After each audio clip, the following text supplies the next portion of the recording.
গল্পের শুরুতেই আমরা একটা লোককে দেখতে পাই যার এইমাত্র জ্ঞান ফিরেছে। সে নিজেকে একটা বাঁশবনের ভিতর আবিষ্কার করে। সে মাথায় আর শরীরে এত জোরে চোট পেয়েছে যে প্রথম কয়েক মিনিট সে মাথায় ঢুকাতে পারছিল না যে সে এখানে কি করে আসলো। একটু পর যখন তার ঘোর কাটে, সে জঙ্গল থেকে একটা আওয়াজ শুনতে পায়। তখন দেখে একটা ছোট কুকুর তার দিকে দৌড়ে আসছে। এরপর সে কোনো মতে নিজের পায়ে ভর করে খাড়া হয়। লোকটার গায়ে একটা স্যুট ছিল, আর স্যুটের পকেটে হাত দিয়ে সে কয়েকটা মদের বোতল পায়। এরপরে সে একটা নির্দিষ্ট দিকে হাঁটতে শুরু করে। দৌড়াতে দৌড়াতে লোকটা একটা সমুদ্র সৈকতের সামনে এসে পৌঁছায়। সেখানে প্রথমে সে কাউকে দেখতে পায় না, কিন্তু সে হঠাৎ চিল্লানোর আওয়াজ শুনে সেদিকে দৌড় দেয়। আর সেখানে গিয়ে সে দেখে একটা প্লেন ক্র্যাশ হয়ে পড়ে আছে। এই লোকটার নাম হলো জ্যাক, আর সে নিজেও এই প্লেনটাতে ছিল। কিন্তু এখন এই প্লেনটা ছোট টুকরো টুকরো হয়ে গেছে। চারদিকে আগুন জ্বলছে। বহু লোক মারা গেছে, কিছু লোক আহত হয়ে যন্ত্রণায় ছটফট করছে, আর বাকিরা প্রাণ বাঁচাতে এতে করে দৌড়াচ্ছে। জ্যাক প্রথমে এই দৃশ্য দেখে কিছুই মাথায় ঢোকাতে পারছিল না যে হঠাৎ এই প্লেনটা ক্র্যাশ করলো কি করে। কিন্তু এতক্ষণ পরে যখন সে নিজেকে সামলে নেয় আর যারা আহত হয়ে পড়েছিল তাদের উদ্ধার করতে লেগে পড়ে। প্রথমে জ্যাক একটা লোককে দেখতে পায় যার পা প্লেনে একটা ভাঙা অংশের নিচে ফেসেছিল। সে তখনই ওই লোকটাকে সাহায্য করতে যায়। জ্যাককে এভাবে হেল্প করতে দেখে বাকি সবাই এগিয়ে আসে, আর লোকটাকে সেখান থেকে বের করা হয়। ঠিক তখনই জ্যাকের নজর যায় একজন প্রেগন্যান্ট মহিলার উপর, যে কিছুটা দূরে ব্যথা ছটফট করছিল। জ্যাক সাথে সাথে তার দিকে দৌড়ে যায়। তখন প্লেনের একটা ইঞ্জিন চালু ছিল।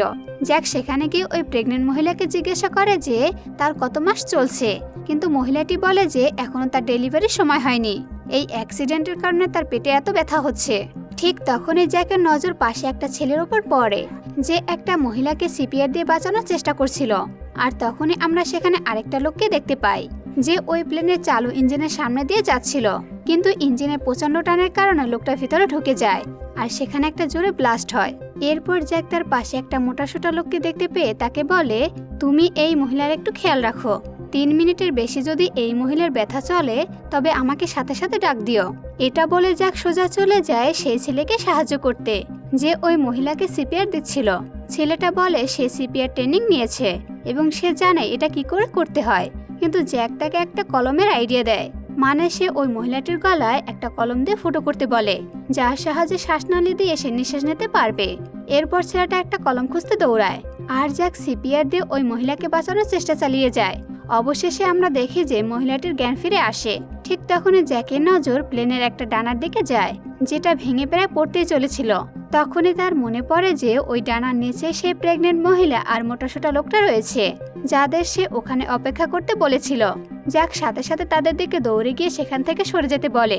তারা ঠিক সময় ওখান থেকে সরে যাওয়া মাত্রই প্লেনের ডানাটা ভেঙে সেখানে পড়ে যায়, আর একটা জোরে বিস্ফোরণ হয়।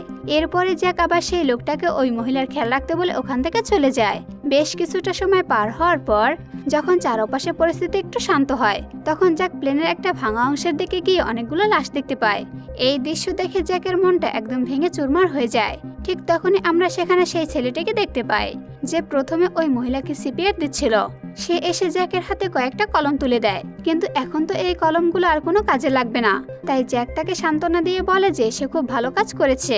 পরের দৃশ্য দেখা যায় জ্যাক একটা জায়গায় বসে কিছু জিনিস খুঁজছিল।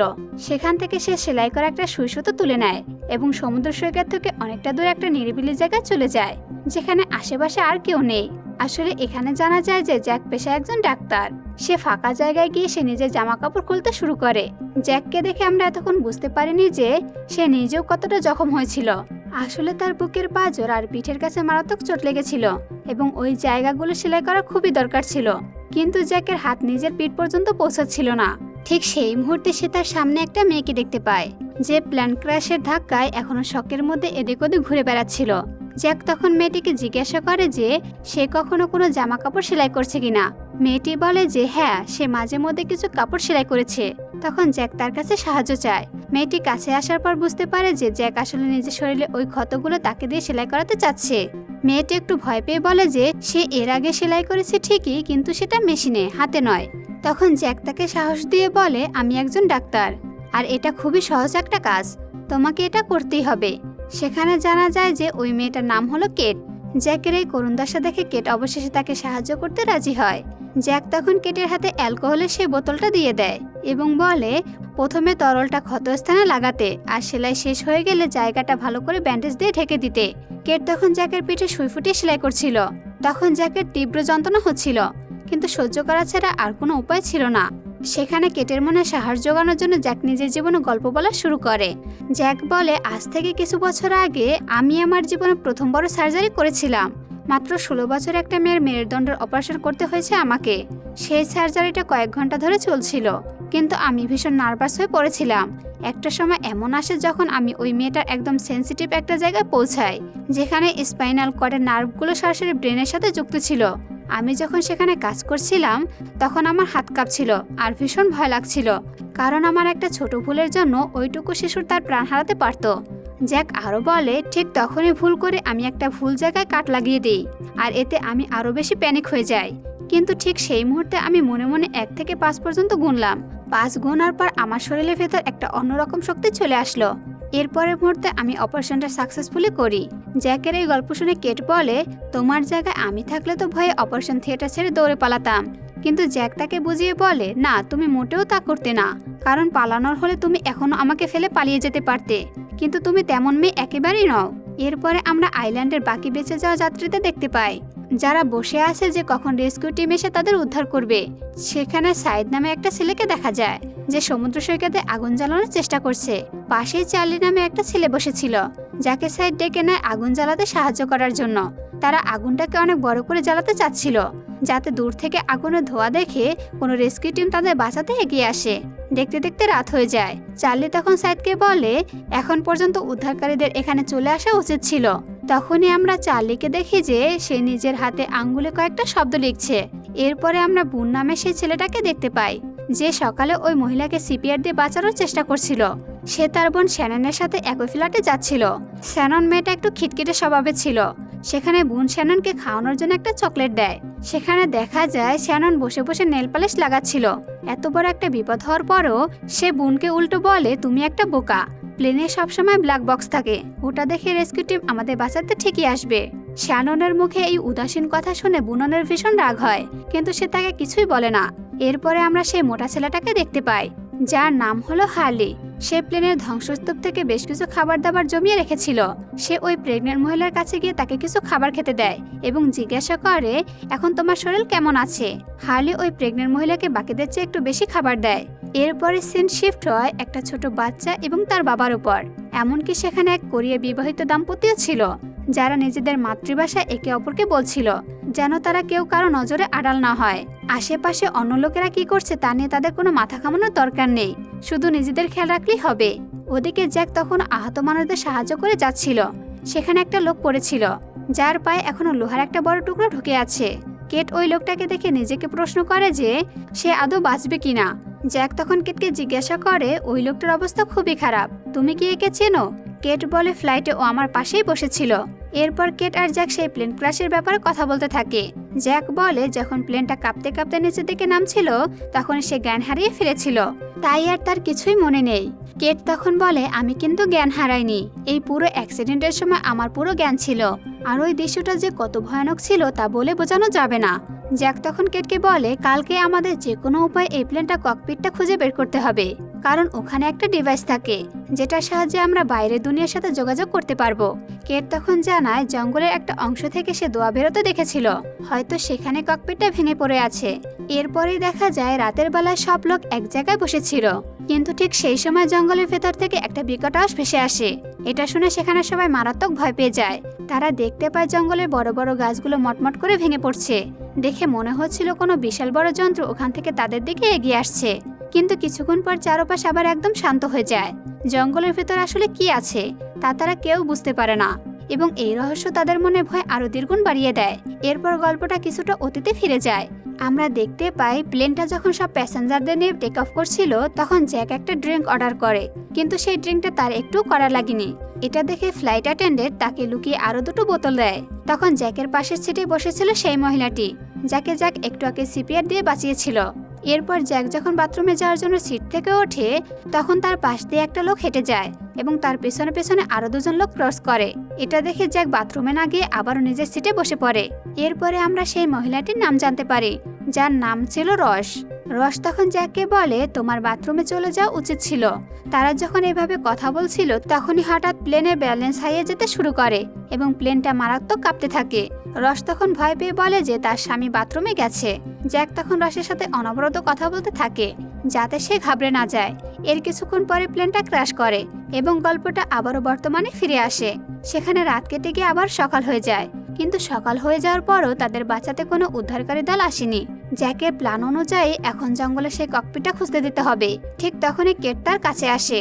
গত রাতে জঙ্গল থেকে যে ভয়ানক আওয়াজগুলো আসছিল সেগুলো মনে করে দিয়ে কেট জ্যাককে বলে, ওই অজানা জঙ্গলে তোমার একা যাওয়া একদমই উচিত হবে না। কেট তখন জ্যাকের সাথে জঙ্গলে যাওয়ার জন্য জেদ ধরে। জ্যাক রাজি হয়ে বলে যে তার সাথে যেতে হলে একটা ভালো জুতো জোড়া লাগবে। কেটের কাছে ভালো জুতো ছিল না, তাই সে বাধ্য হয়ে একটা লাশের পা থেকে জুতোগুলো খুলে নেয়। কেটের এটা করতে একটু মন চাইছিল না, কিন্তু পরিস্থিতি তাকে বাধ্য করে। কেটের পাশে একটা বয়স্ক লোক দাঁড়িয়েছিল, যে কেটকে এই কাজটা করতে দেখে তার দিকে তাকিয়ে একটা অদ্ভুত রহস্যময় হাসি দেয়। এরপরে দেখা যায় বাকি লোক বেঁচে যাওয়া যাত্রীর এক জায়গায় গোল হয়ে বসেছিল। তখন হালি সেখানে হেঁটে আসে এবং বাকিদের উদ্দেশ্য করে বলে, আমি মাত্রই বিমানের কেবিনটা ঘুরে আসলাম। ওখানে মৃতদেহগুলো অবস্থা খুবই শোচনীয় হয়ে আছে। আমাদের এখনই লাশগুলোর ব্যাপারে কোনো ব্যবস্থা নেওয়া দরকার। এ কথাগুলো শুনে শ্যানন মুখ কুঁচকে জবাব দেয়, আমাদের এখানে কোনো মাতব্বরি করার কোনো দরকার নেই। উদ্ধারকারীরা যখন আমাদের বাঁচাতে আসবে ওরাই দেখবে এই লাশগুলো নিয়ে কি করা যায়। ঠিক ওই মুহূর্তে জ্যাক এখানে এসে হাজির হয়। সে বোনকে বলে, আমি এখন ককপিট খোঁজার জন্য জঙ্গলের ভিতর দিকে যাচ্ছি। এই ফাঁকে পায়ে রড ঢুকে যাওয়া লোকের যদি হুঁশ ফিরে আসে তবে তাকে সামলানোর দায়িত্ব তোমার। আর হ্যাঁ, খুব সাবধান, কেউ যেন ভুলে তার ক্ষতের আশেপাশে হাত না দেয়। কথা শেষ করে জ্যাক আর কেট যখন জঙ্গলের দিকে পা বাড়াতে যাবে ঠিক তখনই চার্লি নামে ছেলেটা তাদের সাথে যাওয়ার জন্য বায়না ধরে। জ্যাক অবশ্য প্রথমে চার্লিকে নিতে রাজি হয় না। চার্লির অতিরিক্ত জোরাজুরির কারণে তাকে শেষমেশ নিতে হয়। আসলে ককপিটের কথা জানার পর থেকে সে ওখানে যাওয়ার জন্য ছটফট করছিল, যার আসল রহস্য একটু পরে জানা যাবে। বনের পথ দিয়ে যাওয়ার সময় কেট চার্লিকে বলে, তোমাকে আমার খুব চেনা লাগছে, আগে কোথাও দেখছি কি?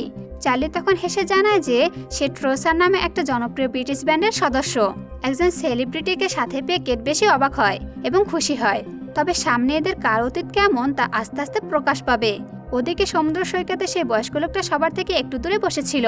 তখনই হঠাৎ জোর বৃষ্টি নামলে বাকিরা আশ্রয়ের খোঁজে ছোটাছুটি শুরু করলেও ওই লোকটা শান্ত হয়ে বৃষ্টি উপভোগ করছিল।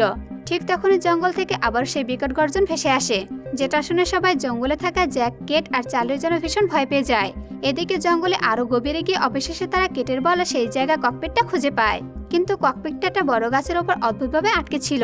সেটা সামনের অংশটা উপরের দিকে হেলে থাকায় নিচ থেকে ওঠায় চড়তে তাদের বেশ কষ্ট হয়। ককপিটের ভিতর ঢোকার পর ওখানকার পাইলট আর ক্রুদের লাশ দেখে তাদের মনটা ভীষণ খারাপ হয়ে যায়। এরপর জ্যাক কোনো মতে ককপিটের ভিতর একটা দরজা খোলার চেষ্টা করে।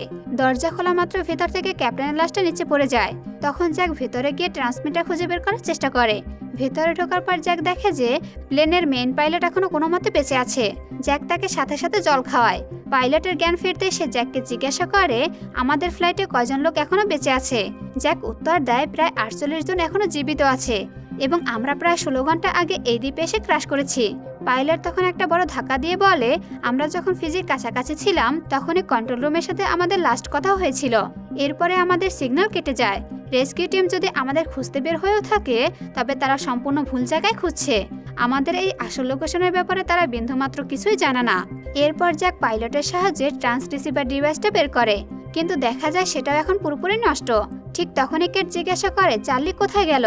সে তাকে খুঁজতে ককপিটের একটু বাইরে বেরোতে দেখে চার্লি বাথরুম থেকে মুখ শুকিয়ে বাইরে আসছে।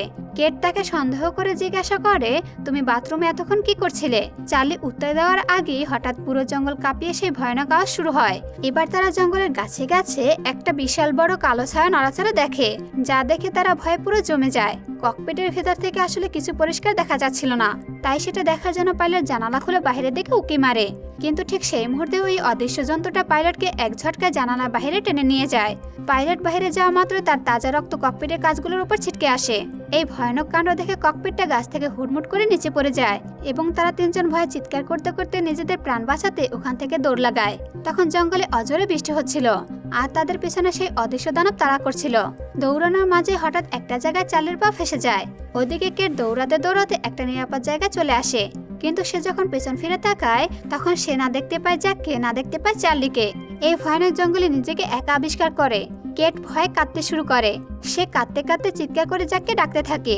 এরপর সে যখন ওই জায়গা থেকে বের হতে যাবে তখনই হঠাৎ চার্লির সাথে তার সজোরে ধাক্কা লাগে। কেট চমকে গিয়ে চার্লিকে জিজ্ঞাসা করে, জ্যাক কোথায়? চার্লি তখন হাঁপাতে হাঁপাতে উত্তর দেয়, আমি জানি না, আমার পাটা একটা জায়গায় আটকে গিয়েছিল আর জ্যাক আমাকে বাঁচাতে এসেছিল। ও আমাকে টেনে তোলার পর আমি আর ওকে দেখতে পাইনি। এর কিছুক্ষণ পর অলৌকিক উপায়ে জঙ্গলের বৃষ্টি একদম থেমে যায় এবং পুরো আকাশ পরিষ্কার হয়ে ওঠে। আগের আবহাওয়া দেখলে মনে হবে এতক্ষণ কোনো কৃত্রিম বৃষ্টি হচ্ছিল। এরপর কেট আর এক মুহূর্ত দেরি না করে জ্যাককে খোঁজার জন্য জঙ্গলের দিকে পা বাড়ায়। চার্লি অবশ্য ওই ভুতুরে জায়গায় আর যেতে চাইছিল না, কিন্তু একা থাকার ভয়ে সে বাধ্য হয়ে কেটের পিছনে রওনা দেয়। যেতে যেতে চার্লি কেটকে জিজ্ঞাসা করে, তুমি জ্যাকের জন্য এত পাগল কেন? ওর নাম ধরে এভাবে কাঁদছিলে কেন? চার্লির মনে হয়েছিল কেট হয়তো তার নামটা জানে না, তাই সে নিজেই যেচে বলে, আমি চার্লি। কিন্তু কেট সেদিকে পাত্তা না দিয়ে জ্যাকের সন্ধানে এগোতে থাকে। কিছুটা দূরে গিয়ে কেট মাটি থেকে একটা ব্যাস কুড়িয়ে নেয় এবং উপরের দিকে তাকাতে দেখে গাছে ডালে পাইলটের মৃতদেহ ঝুলছে। ঠিক সেই মুহূর্তে জঙ্গল থেকে জ্যাক পুরো অক্ষত অবস্থায় হেঁটে আসে। তাকে জীবিত দেখে কেটের মনে স্বস্তি ফিরে আসে। কেট জানতে চায়, তুমি কি ওই অদ্ভুত জিনিসটাকে দেখেছো? জ্যাক জবাব দেয়, না, আমি একটা ঝোপের আড়ালে নিজেকে লুকিয়ে রেখেছিলাম। অবশেষে চার্লি তাদের উদ্দেশ্যে প্রশ্ন করে, বন্ধুরা, আসলে এটা কি হতে পারে যা এত নিখুঁতভাবে এমন ভয়ানক কাণ্ড ঘটালো?